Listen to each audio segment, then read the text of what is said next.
राधे राधे सभी को। जैसा कि आपने मेरे पार्ट 1 में देखा कि हम लोगों ने शाम से पहले खाने की तैयारी कर ली थी, जिससे कि हम लोग पूजा के लिए रेडी हो जाएं, टाइम से पूजा कर पाएँ।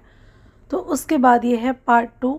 इसमें हम लोग तैयार हुए, फिर मैंने मम्मी को आलता लगाया, क्योंकि बड़ों को आलता पहले लगता है फिर हम लोग लगाते हैं। तो पहले मैंने अपनी सासू माँ को लगाया, फिर जेठानी जी को लगाया, उसके बाद फिर मैंने अपने खुद के आलता लगाया।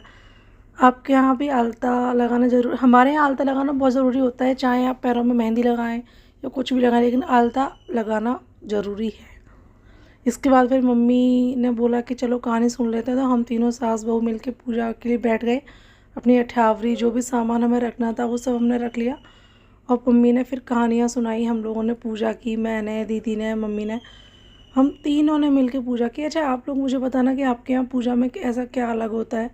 हमारे यहाँ तो हलवा और पूड़ी की अठावरी से पूछते हैं कहानी सुनने के बाद, फिर जो भी आपको अपनी सासू माँ को या जिसको भी आपको सुहाग मनसना होता है उसको कहानी सुनने के बाद सुहाग मनस देते हैं।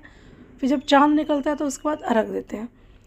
आप बताना आपके यहाँ क्या होता है। यहाँ फिर मैंने और दीदी ने अपने करवे बदले, जो कि ये छोटी छोटी जो चीज़ें होती हैं ना, वाकई बहुत ही अच्छी होती हैं। और जो त्योहार आते हैं ना, वो आपके जीवन में कुछ रंग लेकर आते हैं। कभी कभी ऐसा होता है ना, हमारा जीवन चलता रहता है और एक नीरसता आ जाती है, लेकिन जो फेस्टिवल्स होते हैं, जो व्रत होते हैं, जो त्यौहार होते हैं, वो हमारे जीवन में एक उमंग लेकर आते हैं।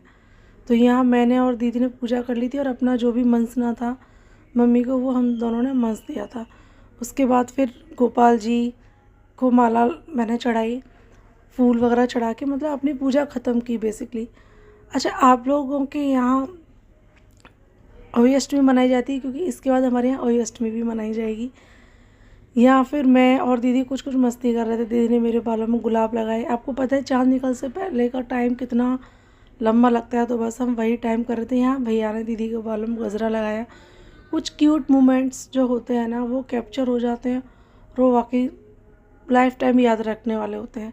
जब चाँद निकल आया तो मैं, मम्मी, दीदी, हम तीनों ने मिलके अर्घ दिया। हमारे यहाँ छलनी से देखने का रिवाज नहीं है, तो हम लोग सादा जैसे मम्मी रखती हैं वैसे हम लोग पूजा करते हैं, क्योंकि पूजा वगैरह में जो भी होता है वो बड़ी बूढ़ों के हिसाब से होता है।